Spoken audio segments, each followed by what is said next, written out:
Hello guys, RR44ലേക്ക് സ്വാഗതം. കഴിഞ്ഞ videos നിങ്ങൾ കണ്ടു എന്ന് വിശ്വസിക്കുന്നു. കണ്ടില്ലെങ്കിൽ കാണാൻ മറക്കരുതേ. ഇന്ന് നമുക്ക് പുതിയ ടോപ്പിക് നോക്കാം. ടെന്നീസ് ഇതിഹാസം റോജർ ഫെഡറർ, വിംബിൾഡൺ രാജകുമാരൻ, ലോകത്തുള്ള അത്ലറ്റുകളിൽ ഏറ്റവും മുൻപന്തിയിൽ നിൽക്കുന്ന ഇതിഹാസങ്ങളിലൊന്ന്. ATP റാങ്കിങ്ങിൽ 310 ആഴ്ചകൾ ഒന്നാം റാങ്കിലുണ്ടായ ടെന്നീസ് പ്ലെയർ. ഇത് ടെന്നീസിൻ്റെ ചരിത്രത്തിൽ രണ്ടാമത്തെ വലിയ കണക്കാണ്. അതിൽ തുടർച്ചയായ 237 ആഴ്ചകൾ, അതുപോലെ 5 തവണ വർഷാവസാനം ഒന്നാം റാങ്കുകൾ, അങ്ങനെ ഒട്ടനവധി റെക്കോർഡുകൾ. 1981 ഓഗസ്റ്റ് 8 ബേസൽ, സ്വിറ്റ്സർലൻഡിൽ ജനനം. പിതാവ് റോബർട്ട് ഫെഡററും മാതാവ് ലിനെറ്റ് ഫെഡററും. അച്ഛൻ സ്വിസ് നാഷണലാണ്, അതുപോലെ അമ്മ സൗത്ത് ആഫ്രിക്കയിൽ നിന്നുമാണ്. ഫെഡറർ സ്വിറ്റ്സർലൻഡും സൗത്ത് ആഫ്രിക്കൻ സിറ്റിസൺഷിപ്പിനും ഉടമയാണ്. 3 വയസ്സ് പ്രായമുള്ളപ്പോൾ ഫെഡറർ ടെന്നീസ് കളിക്കുവാൻ തുടങ്ങി. തുടർന്ന് 6 വയസ്സായപ്പോൾ ഫെഡറർ ടെന്നീസ് ഗ്രൂപ്പിൽ ബെസ്റ്റ് ആവാൻ തുടങ്ങി. ചെറുപ്പകാലത്തിൽ തന്നെ Federer single hand backhand ഉപയോഗിക്കാൻ തുടങ്ങി. ഈ ശൈലി അദ്ദേഹം ടെന്നീസ് ഇതിഹാസങ്ങളായ Stefan Edberg, Boris Becker, Pete Sampras എന്നിവരിൽ നിന്ന് ഉൾക്കൊണ്ടിരുന്നതായിരുന്നു. അതുപോലെ തന്നെ അദ്ദേഹത്തിൻ്റെ കോച്ചായിരുന്ന കാക്കോവിസ്കി ആ ശൈലി ഇഷ്ടപ്പെട്ടിരുന്നു. പിന്നീട് വിംബിൾഡൺ കോർട്ടിൽ ഈ ശൈലിയുടെ ഭംഗി നമ്മൾ ഏവരും കാലങ്ങളോളം കണ്ട് ആസ്വദിച്ചിരുന്നു. കളിമൺ കോർട്ടിലെ രാജകുമാരനായ സ്പാനിഷ് ടെന്നീസ് ഇതിഹാസം റാഫേൽ നദാലിനെ പോലെ വിംബിൾഡണിലെ പുൽമൈതാനിയിൽ ഫെഡറർ ടെന്നീസ് റാക്കറ്റുകൾ കൊണ്ട് വിസ്മയിപ്പിച്ചു. 10-ാം വയസ്സ് മുതൽ അദ്ദേഹത്തിന് ക്ലബ്ബിൽ മുൻ ഓസ്ട്രേലിയൻ ടെന്നീസ് പ്ലെയറായ പീറ്റർ കാർട്ടറിൽ നിന്ന് കോച്ചിംഗ് ലഭിക്കുവാൻ തുടങ്ങി. ഫെഡറർ പിന്നീട് കാർട്ടറിന് ക്രെഡിറ്റ് നൽകുകയും ചെയ്തു, ശൈലിക്കും കൂൾനെസ്സിനുമായി. ബാല്യകാലം മുതൽ ഫെഡറർ പലവിധ സ്പോർട്സുകൾ കളിച്ചിരുന്നു. ബാഡ്മിൻ്റൺ, ബാസ്കറ്റ്ബോൾ, ഫുട്ബോൾ, ടെന്നീസ് എന്നിവയൊക്കെ. എന്നാൽ അദ്ദേഹം ഫുട്ബോളിലും ടെന്നീസിലും ആകൃഷ്ടനായി. സ്കീയിങ്, സ്വിമ്മിംഗ് ഒക്കെ അദ്ദേഹം പരിശീലിച്ചിരുന്നു. സ്ട്രീറ്റുകളിൽ സോഫ്റ്റ് ടെന്നീസ് മണിക്കൂറുകളോളം കളിച്ചിരുന്നു. പിന്നീട് അദ്ദേഹം വിവിധങ്ങളായ സ്പോർട്സ് പരിശീലിച്ചത് തൻ്റെ ഹാൻഡ് ഐ കോർഡിനേഷൻ ഇംപ്രൂവ് ആകുന്നതിൽ സഹായിച്ചിരുന്നു എന്ന് പറയുകയുണ്ടായി. 1993 ഫെഡറർ 12 സ്വിസ് നാഷണൽ ജൂനിയർ ചാമ്പ്യൻഷിപ്പുകൾ വിജയിച്ചു. തൻ്റെ രാജ്യമായ സ്വിറ്റ്സർലൻഡിലെ ബെസ്റ്റ് ജൂനിയർ ടെന്നീസ് പ്ലെയർ ആയതോടെ അദ്ദേഹം ഫുട്ബോൾ പരിശീലനം നിർത്തി ടെന്നീസിൽ മാത്രം ശ്രദ്ധ കേന്ദ്രീകരിക്കാൻ തുടങ്ങി. കാരണം ടീം സ്പോർട്ടായ ഫുട്ബോളിനെ വെച്ച് നോക്കുമ്പോൾ സിംഗിൾ പ്ലെയർ, ഡബിൾ പ്ലെയർ സ്പോർട്ടായ ടെന്നീസിൽ കുറേ കൂടി കൺട്രോൾ ലഭിക്കുമെന്ന് അദ്ദേഹത്തിന് മനസ്സിലായി. 1995, 1997 കാലഘട്ടങ്ങളിൽ അദ്ദേഹം ഇക്വബ്ലൻസിലെ സ്വിസ് നാഷണൽ ടെന്നീസ് സെൻ്ററിൽ ട്രെയിൻ ചെയ്തു. ഇവിടെ വെച്ച് ഫ്രഞ്ച് പഠിക്കുവാനും തുടങ്ങി. 1997 കമ്പൾസറി എഡ്യൂക്കേഷൻ ഷാവനസ് പ്രസ് റെനിസിലെ ലാപ്ലാൻഡ സെക്കൻഡറി സ്കൂളിൽ പൂർത്തിയായി. സർട്ടിഫിക്കറ്റും കരസ്ഥമാക്കി. നാഷണൽ ടെന്നീസ് സെൻ്റർ എക്വബ്ലൻസിലെ ആദ്യത്തെ മാസങ്ങൾ പ്രയാസകരമായിരുന്നു. എന്തെന്നാൽ ഗ്രൂപ്പിലെ യങ്ങസ്റ്റ് പ്ലെയർ ആയിരുന്നു. അതുപോലെ തന്നെ സ്വിസ് ജർമ്മൻ ആയതുകൊണ്ടും അക്കാഡമിയിലെ മറ്റു കുട്ടികളും സ്റ്റാഫുകളും അദ്ദേഹത്തിനെ ഒഴിവാക്കിയിരുന്നു. ചെറിയ രീതിയിൽ അദ്ദേഹത്തിന് ബുള്ളിയിങ് നേരിടേണ്ടി വന്നിരുന്നു. ആയതിനാൽ ബാഗുകൾ പാക്ക് ചെയ്ത് വീട്ടിലേക്ക് തിരിച്ചു വരാനുള്ള തീരുമാനത്തിൻ്റെ വക്കിലായിരുന്നു. 14 വയസ്സിലെ ഈ പ്രയാസ കാലഘട്ടം അദ്ദേഹത്തിൻ്റെ ഇൻഡിപെൻഡൻറ്റ് സ്പിരിറ്റിന് കാരണമായി എന്ന് ഫെഡറർ പിന്നീട് ക്രെഡിറ്റ് ചെയ്തു. 1996 ഫെഡറർ ആദ്യ ITF ജൂനിയർ മാച്ച് കളിച്ചു. സ്വിറ്റ്സർലൻഡിലെ ഗ്രേഡ് 2 ടൂർണമെൻറ്റാണിത്. അതുപോലെ ആ വർഷം അദ്ദേഹം സൂരച്ചിലെ NEC world youth cup final Lleyton ഹുവറ്റിനെതിരെ കളിച്ചു. 1997 ജാനുവരി ഇൻഡോറും ഔട്ട്ഡോറും അണ്ടർ 18 സ്വിസ് നാഷണൽ ചാമ്പ്യൻഷിപ്പുകൾ 15-ാം വയസ്സിൽ വിജയിച്ചു. 18 വയസ്സുള്ള യവസ് അല്ലഗ്രോയെ 2 ഫൈനലുകളിൽ തോൽപ്പിച്ചു ഫെഡറർ.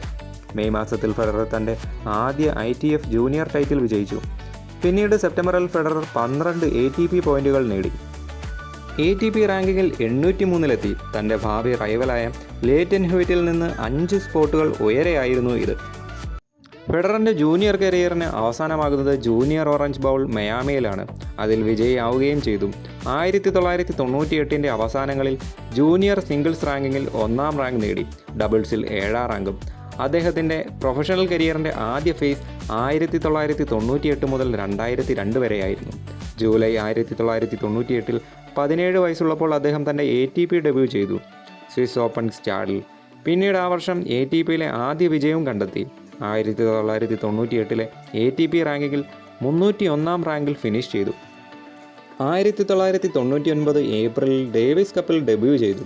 ഇറ്റലിക്കെതിരെയായിരുന്നു ആദ്യ മാച്ച്. പിന്നീട് 1999 ഫ്രഞ്ച് ഓപ്പണിലും വിംബിൾഡണിലും ആദ്യ റൗണ്ടിൽ പുറത്തായി. എന്നാൽ 20 സെപ്റ്റംബർ 1999 വേൾഡ് ടോപ്പ് 100-ൽ പ്രവേശിച്ചു. വെറും 18 വയസ്സ് മാത്രമായിരുന്നു അപ്പോൾ അദ്ദേഹത്തിന്. ആദ്യ ഗ്രാൻഡ് സ്ലാം വിജയം ഓസ്ട്രേലിയൻ ഓപ്പണിൽ അദ്ദേഹം നേടി. 2000-ൽ അദ്ദേഹം ടോപ്പ് 50-ൽ പ്രവേശിച്ചു. സിഡ്നി ഒളിമ്പിക്സിൽ അദ്ദേഹം സെമിയിൽ പ്രവേശിച്ചിരുന്നു, പക്ഷേ മെഡൽ നേടാനായില്ല.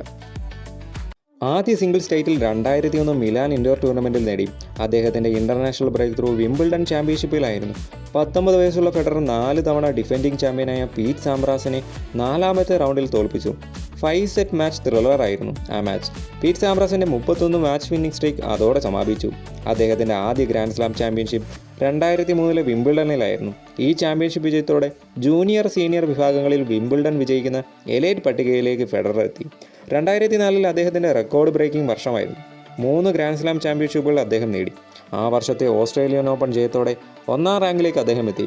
ആ വർഷം അദ്ദേഹം 11 സിംഗിൾസ് ടൈറ്റിലുകൾ നേടി. 2 ദശകത്തിൽ ആരും ഇത്രയും ടൈറ്റിലുകൾ നേടിയിരുന്നില്ല. 2005 ഈ പ്രകടനം അദ്ദേഹം തുടർന്നു. 11 ടൈറ്റിലുകൾ ആ വർഷവും നേടി. 2006 അദ്ദേഹത്തിന് വളരെ മികച്ച സീസണായിരുന്നു. 12 ടൈറ്റിലുകൾ, 3 ഗ്രാൻഡ് സ്ലാമുകൾ അദ്ദേഹം നേടി.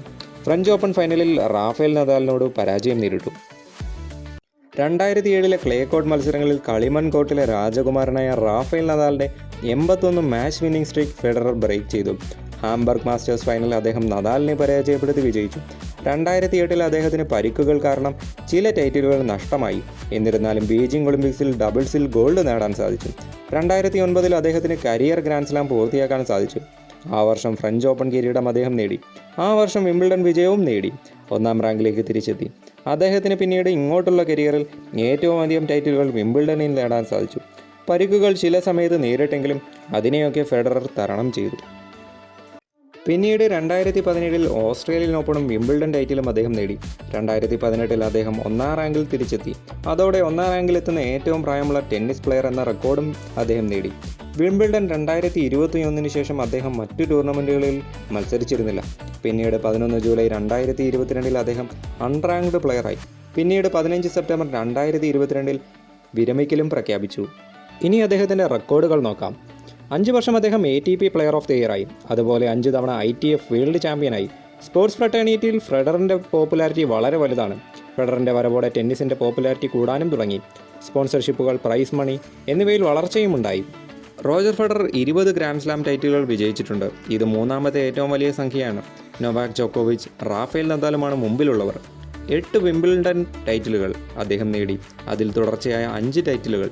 5 തവണ US ഓപ്പൺ വിജയിച്ചിട്ടുണ്ട്. 6 തവണ ഓസ്ട്രേലിയൻ ഓപ്പണും 2009 ഫ്രഞ്ച് ഓപ്പണും 2014 ഡേവിസ് കപ്പും വിജയിച്ചു.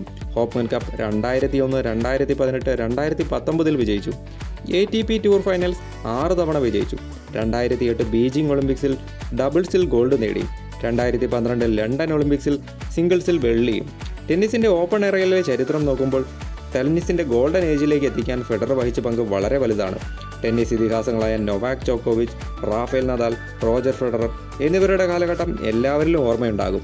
ടെന്നീസ് ഇതിഹാസം റോജർ ഫെഡററിനെ പറ്റിയുള്ള വീഡിയോ ഇവിടെ അവസാനിക്കുന്നു. ഈ വീഡിയോ നിങ്ങൾക്ക് ഇഷ്ടമായി എന്ന് വിശ്വസിക്കുന്നു. ലൈക്ക്, കമൻറ്റ്, ഷെയർ, സബ്സ്ക്രൈബ് കൂടി ചെയ്യണേ. ബെല്ലൈക്കൺ പ്രസ് ചെയ്യാൻ മറക്കല്ലേ. പുതിയ ടോപ്പിക്കുമായി വീണ്ടും കാണാം.